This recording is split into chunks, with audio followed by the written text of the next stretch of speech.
Bismillahirrahmanirrahim. Assalamualaikum warahmatullahi wabarakatuh. Perkenalkan, nama saya Alvin Musonif dengan NIM 120001080. Baiklah, di sini saya akan menjelaskan materi saya akidah akhlak, yakni tentang dendam. Yang pertama itu ada pengertian dendam. Dendam dalam bahasa Arab disebut juga dengan al-hiqdu. Menurut Al-Ghazali dalam bukunya Ihya Ulumuddin Jilid 3, dijelaskan bahwa hikdu atau dendam berawal dari sifat pemarah. Sifat marah atau ghadab itu terus dipelihara dan tidak segera diobati dengan memaafkan, maka akan menjadi dendam terhadap orang yang menyakiti kita. Sedangkan pengertian dendam secara istilah adalah perasaan ingin membalas karena sakit hati yang timbul sebab permusuhan dan selalu mencari kesempatan untuk melampiaskan sakit hatinya agar lawannya mendapat celaka, barulah ia merasa puas. Selanjutnya ada ciri-ciri sifat dendam. Di sini saya mengambil ada 6 ciri-cirinya, yakni yang pertama itu tujuan hidupnya membinasakan orang yang menjadi lawannya.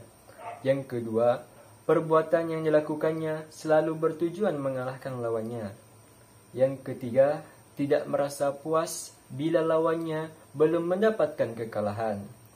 Yang keempat, hobi menyimpan rasa sakit hati dan berusaha membalas di kemudian hari.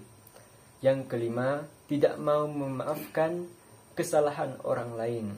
Yang keenam, selalu menjelek-jelekan orang lain dan membuka aib orang lain.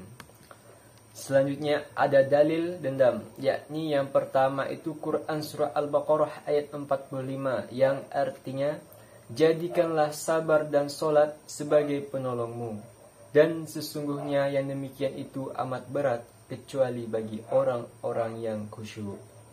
Yang kedua itu Quran Surah Al-Baqarah ayat 153 yang artinya, hai orang-orang yang beriman, jadikanlah sabar dan solat sebagai penolongmu.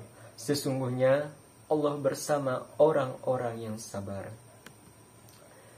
Selanjutnya ada bahaya sifat dendam. Di sini saya mengambil ada 3, yakni yang pertama, perbuatan yang dibenci oleh Allah, yang artinya orang yang paling dibenci Allah adalah orang yang menaruh dendam ke semua atau bertengkar. Hadis riwayat Muslim. Yang kedua, hilangnya ketenangan jiwa. Jiwanya akan selalu bergemuruh oleh perasaan yang tidak nyaman. Yang ketiga, menghindar bila bertemu dengan orang yang dibenci. Akibat sifat dendam. Banyak akibat dendam yang negatif ini yang timbul sehubungan dengan sifat dendam.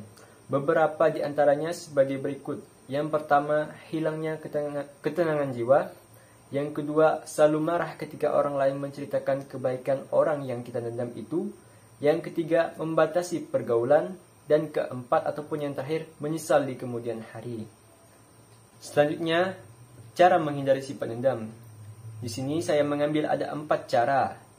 Yakni yang pertama, mengetahui bahaya dari sifat dendam. Yang kedua itu, senantiasa ingat kepada Allah dalam keadaan apapun. Yang ketiga, memaafkan kesalahan orang lain. Yang keempat ataupun yang terakhir, saling menghormati dan menyayangi sesama manusia. Cukup sekian pemaparan atau penjelasan materi dari saya. Kurang dan lebihnya saya mohon maaf. Wabillahi taufiq wal hidayah. Assalamualaikum warahmatullahi wabarakatuh.